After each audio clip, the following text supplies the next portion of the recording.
గిద్యోను ఏం చేస్తాడు? గిద్యోను ఎవరు? ఒక రైతు, ఫార్మర్. యుద్ధాలు చేయడం వాళ్ళకి తెలియదు. ఒక రైతు ఒక ఫార్మర్తో దేవుడు ఫైట్ చేయించాడంటే ఏమనుకోవాలి? గిద్యోను పిరికోడు అన్న కారణం ఏంటి చెప్పిన? రాత్రులు పోయి ధాన్యం దులుపుకుంటే ఆ టైంలో పిలిచాడు ఎవరిని? గిద్యోను. రా గిద్యోను, నీతో యుద్ధం చేస్తా. ఈ ఫిలిస్తీన్లు, మోయాబీలు ఏం చేస్తారో, నా పిల్లల పక్షాన్ని నేను ఫైటర్గా మారుస్తానంటే నా వల్ల అవదు ప్రభువా, నన్ను నిలబడతా ఉండాలి, నాకేమైనా గుర్తులు కావాలి, 2-3 గుర్తులు ఇవ్వంటే ఆ మంచు గుర్తులు 2 అడిగాక అప్పుడు కూడా దేవుడు ఓపికగా పరీక్షించి నిన్ను నిలబెడతా, నీ ద్వారా ఈ ప్రజల మీదకు తోడ కొట్టిస్తా, నేను నిలబెట్టి వీళ్ళ మీద విజయాలు ఎగరేస్తా, రా గిద్యోను అంటే పిరికి వాడిని పరాక్రమశాలిగా మార్చేశాడు. గిద్యోన్ని పిరికివాడిని పరాక్రమశాలిగా మార్చేశాడు. తర్వాత దానియేలుని 17 ఏళ్ల వయసులో ఆయన తీసుకెళ్లి ఆ రాజు బల్ల ముందు పడేస్తే 17 ఏళ్ల వయసు, ఆ 17 ఏళ్ల వయసులో పడేస్తే ఆ అబ్బాయికి భోజనం పెట్టారట. అది పేరుకు రాజు భోజనమే కానీ అది విగ్రహాల భోజనం. అది రాయల్ ఫుడ్డే కానీ అది విగ్రహాల ఫుడ్, ఐడల్ ఫుడ్. అది 17 ఏళ్ల వయసులో కుర్రోడు అన్నాడట, భోజనం పక్కకి తోసాడు, అక్కడి నుంచి లేచాడు, పక్కకు వచ్చాడు, కొడుపు చేత పట్టుకున్నాడు, అవన్నీ మీరు చూస్తున్నారు. మోకాలు లేచాడు, నీతి కొరకు ఆకలి దప్పులుతుంటాను తప్ప ఆ ఐడల్ ఫుడ్ ఎంత రాయలుగా పట్టినా తిననగాక తిన్నాను 17 ఏళ్ల కుర్రోడు దానియేలు దేవుని కోసం ఆకలి దప్పులతో నలిగిపోయాడు. అక్కడితో అయిపోయిందా? 17 ఏళ్ల వయసులో పరీక్షించిన దేవుడు 70 ఏళ్ల వయసు వచ్చినప్పుడు మళ్ళీ దేవుడు పరీక్ష పెట్టాడు. ఆ రోజు 17 ఏళ్ల వయసులో భోజనం బల్ల దగ్గర పరీక్ష. ఇప్పుడు ఈయనే భోజనం అయిపోయే సింహాల బోనులో పరీక్ష.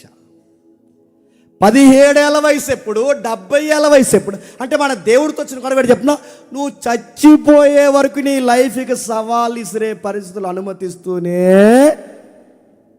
వస్తాడు. నువ్వు రెడీ అయిపో. ఇది ఎందుకు అలా జరుగుతుందో అదే నేను ఎదవ కోసం లేక మళ్ళీ చెప్తున్నాను. ఇదెందుకు? ఆయన ఇష్టం జరుగుద్ది.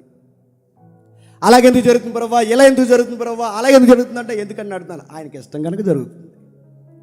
నిన్ను సరి చేయాలి కనుక జరుగుతుంది. అందుకే దానియేలుని 17 ఏళ్ల వయసులో పరీక్షించాడు భోజనం దగ్గర, 70 ఏళ్ల వయసులో సింహాల బోను దగ్గర పరీక్షించాడు. గమ్మత్తడి చెప్పిన, సింహాలు నోరు మూసుకుని పోయాడు. ఆకలితో అరిసరిసి ఆకాశం వైపు చూసి, అదే పెట్టాను సీఎం, ఆకలితో అరిసి ఆకాశం వైపు చూసే తప్ప దానియేలు వైపు సూటిగా చూడలేకపోయాడు. ఎందుకు? దానియేలు పక్షాన నిలబడిన దేవుడు, చెప్పండి, ఏ దేన సేవకుడైన పౌలు పక్షాన కూడా నిలబడతాడు. ఎందుకంటే ఎంతకన్నా దారుణమైన సింహం నన్ను ఎప్పుడు మింగేయాలని తిరుగుతుంది. ఆ సింహం పేరు చెప్పండి, సాతాను. ఆ సింహానికి ప్రతినిధులు రోమీలు అధికారులు, వీళ్ళకు కూడా నన్ను మింగేయాలని చూస్తున్నారు. ప్రభువా, ఆ రోజు దానియేలుని కాపాడావు, ఈరోజు నువ్వు నన్ను కాపాడకపోయినా నువ్వెంతైనా నువ్వు చెప్పండి నమ్మదగిన దేవుడవు. నేను ముగిస్తున్నా. వారు మాట్లాడుతూ ఎబ్రీ పత్రికలు అంటాడు తన అనుభవాలన్నీ. ఒకసారి ఎబ్రీ పత్రిక, మెజారిటీ క్రిస్టియన్ ఇది ఎబ్రీ పత్రిక పౌలు గారు రాశారు అంటారు. ఒకసారి చూద్దాం. ఒకసారి ఎబ్రీలు రాసిన పత్రిక 11వ అధ్యాయం ముగిద్దాం త్వరగా. 11వ అధ్యాయం 29వ వచనం నుండి, విశ్వాసం బట్టి వారు పొడి నేల మీద నడిచిపోయి, ఎర్ర సముద్రంలో పడి నడిచిపోయి, ఐగుప్తులు అలాగ చేయి చూసి మునిగిపోయి, విశ్వాసం బట్టి 7 దినముల వరకు ప్రదక్షిణ చేయబడిన తర్వాత ఎరుకో గోళ్ళ కూలను, విశ్వాసం బట్టి రాహాబు, ఏసియా, ఏగులు వారిని సమాధానం చేర్చుకుని వందున అవిధేయులతో పాటు నశించుకుపోయినాయి. ఇకను ఏమి చెప్పేదను?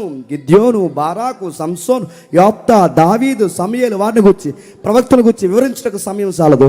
వారి విశ్వాసం ద్వారా రాజ్యములు జయించిరి, నీతి కార్యం జరిగించిరి, వాగ్దానాలు పొందిరి, సింహాలు నోళ్ళు. ఇదే మీరు పాటలో చూస్తున్నారు. ఇక నువ్వు ఏమి చెప్పేదను? విశ్వాసము ద్వారా రాజ్యములను జయించారు, వాగ్దానాలు పొందారు, సింహాల నోళ్ళు మూయించారు, అగ్ని బాణాలు చల్లార్చేశారు, ఖడ్గదారులే తప్పించుకున్నారు, బలహీనుల యుండి బలపరచబడ్డారు, యుద్ధాల్లో పరాక్రమశాలుల యుండి అన్యుల శాలను పాలదోడారు, స్త్రీలైన వారు మృతులైన వారు పునరుద్ధానం వల్ల మరలా పొందరు. కొందరైతే మా భర్తల్ని మా పిల్లల్ని ఇప్పుడు బతికించొద్దు, క్రీస్తు 2వ రాకల్లో బతికించండి అని ప్రస్తుతానికి ఆ బాధల నుంచి బయటికి వెళ్ళక, విడుదల నొల్లక, ఈ శ్రమలే మాకు కావాలని యాతన పెట్టడానికి ఒప్పుకున్నారు. ఇంకా కిందికి మరికొందరు తిరస్కారం, కొరడ దెబ్బలు, ఖడ్గాలు, ఖైదీలు అనుభవించారు. రాళ్లతో కొట్టబడ్డారు, రంపాలతో కోయబడ్డారు, శోధింపబడ్డారు, ఖడ్గాలతో చంపబడ్డారు. గొర్రె చర్మాలు, మేక చర్మాలు వేసుకుని దరిద్రులు ఉండి శ్రమపడి ముసుపొంది అడవుల్లోను, కొండల్లోను, గృహల్లోను, సరంగాల్లో తిరుగుచూ సంచరించి అట్టి వారికి వీళ్ళు అన్నారు, ఈ లోకము యోగ్యమైనది కాదు. వీరందరూ తమ విశ్వాసం ద్వారా సాక్ష్యం పొందిన వారు అయినను మనం లేకుండా సంపూర్ణ కాకుండా నిమిత్తము దేవుడు మన కొరకు శ్రేష్టమైన దాన్ని ముందుగా సిద్ధపరిచిన కనుక వీరు వాగ్దాన ఫలం అనుభవించకుండా మన కొరకు ఇంకా వెయిట్ చేస్తున్నారు. ఇంత గొప్ప సాక్షి సమూహము మేఘము వలె ఆవరించి ఉన్నందున వారికి తోడై ఉన్న దేవుడు, చెప్పండి, ఈ పౌలనే నాకు కూడా తోడై ఉంటాడు. వీళ్ళందరికీ ఇన్స్పిరేషన్ ఏంటంటే కింద రాస్తున్నాడు చూడండి, మనము కూడా ప్రతి భారమును సులువుగా చిక్కుపెట్టి పాపం విడిచిపెట్టి విశ్వాసానికి కర్తయు విశ్వాసానికి కర్తయు విశ్వాసానికి కర్తయు విశ్వాసానికి కర్తయు విశ్వాసానికి కర్తయు సంసోను, బారాకు, యోప్తా, ఎవరైతే దానియేలు, ప్రవక్తలు ఎంత స్ట్రాంగ్గా వాళ్ళు నిలబడ్డానికి కారణం ఏంటంటే క్రీస్తు శకంలో ఉన్న మనం వెనక్కి చూస్తున్న యేసుప్రభుని, క్రీస్తు పూర్వంలో ఉన్న వారు ముందుకు చూశారు యేసుప్రభుని. ఆయన త్వరలోనే మా కోసం బలి కాబోతున్నాడు, ఆయన ముందు మేము ఏ పాటి వరమని చెప్పి ఆయన యందు విశ్వాసం ఉంచి వారి ప్రాణాలని తునప్రాయాలుగా ఇచ్చారట. వాళ్ళు నిలబడ్డానికి కారణం విశ్వాసానికి కర్తయు దాన్ని కొనసాగించువాడైన యేసు వైపు చూచుచు పందెమ రంగంలో ఓపికతో పరిగెట్టడము.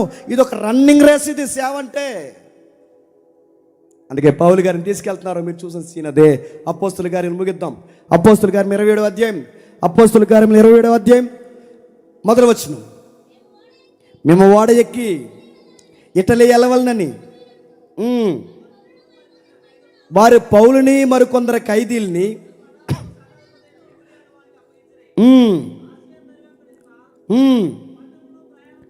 ఇటలీ పటాలానికి తీసుకెళ్ళడానికి ఒకరిని తీసుకెళ్ళారట, శతాధిపతికి అప్పగిచ్చారట.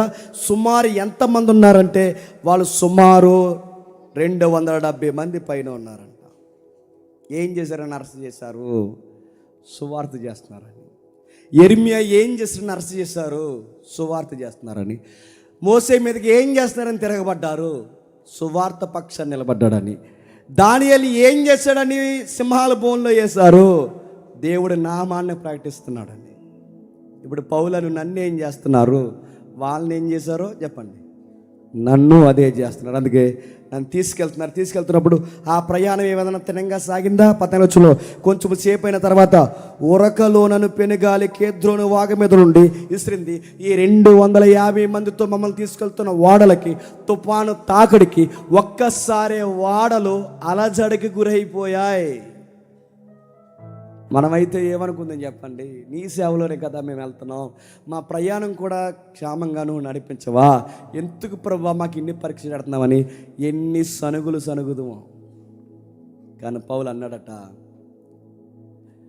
నేను ఎట్లా అయినా సరే కైసరు ఎదుట నిలబడి చెప్పండి సాక్ష్యం చెప్పాలి, నా దేవుడు గొప్పతనం ఏంటో చెప్పాలి.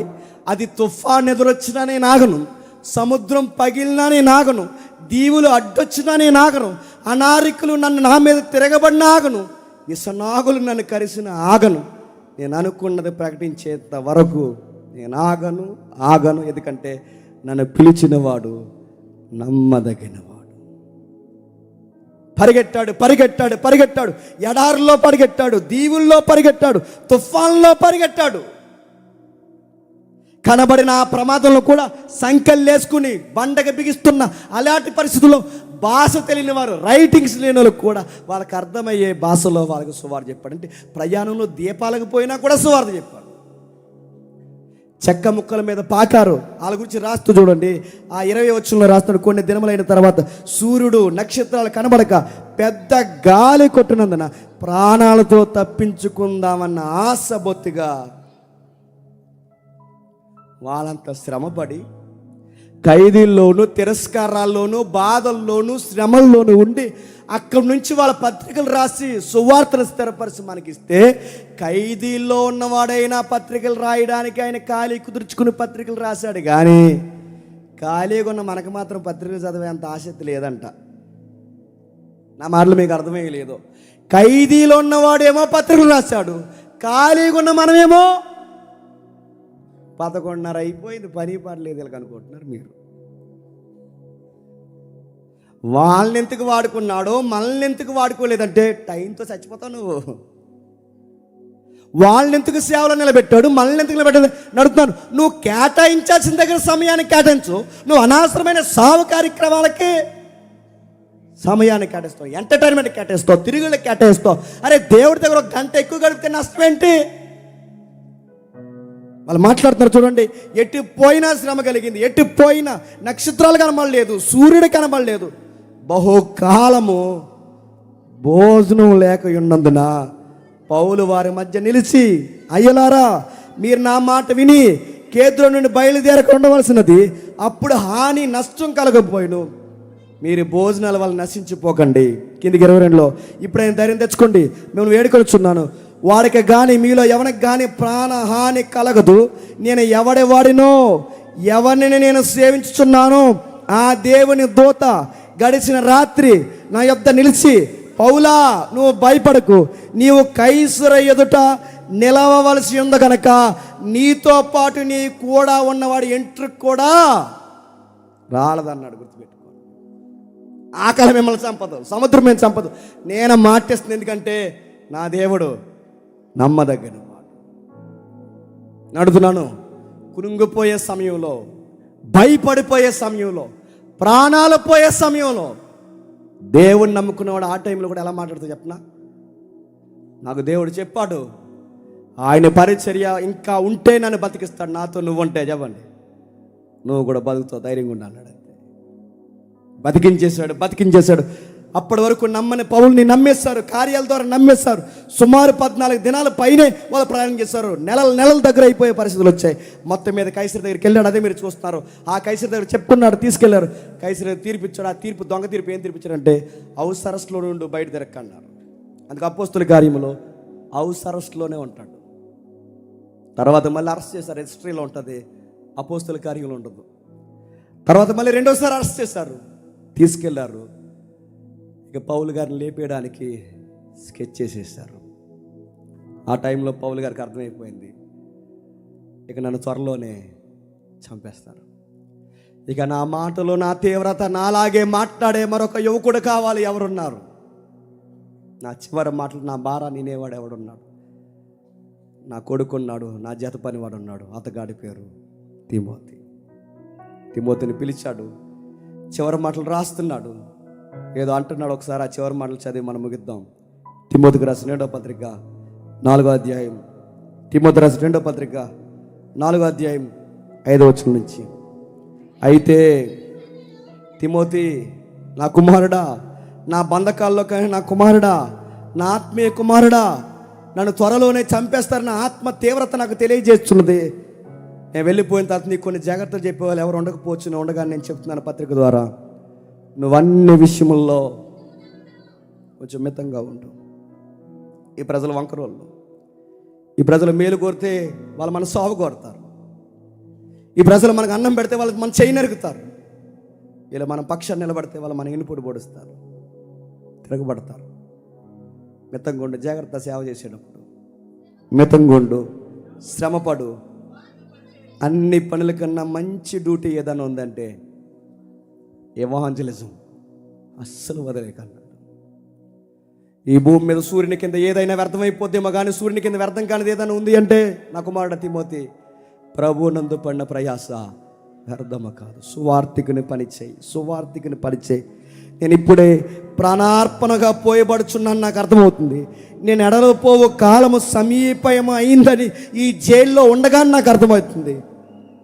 చాలు, ఇక మంచి పోరాటాలు పోరాడాను, నా పరుగు కడముట్టించాను, ఈ రోజు వరకు నా విశ్వాసం కాపాడుకున్నాను. ఇక మీదట నా కొరకు నీతి కిరీటం ఉంచబడి ఉన్నది.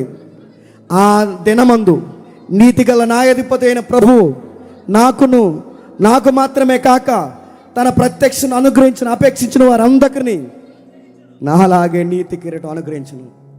ఇక నేను వెళుతున్నాను. ఇంకా సీన్లో చివరిగా తిమోతికి పత్రికలు ఇస్తాడు. ఆయన కొండ మీద తీసుకెళ్తారు. ఆ ఎత్తైన ఆ దొంగలాంటి స్థలం మీద ఆయన తలకాయ పెడతారు, నరికేస్తారు. ఇష్టపూర్వకంగా పౌలు గారు ప్రభు కొరకు చనిపోయాడు.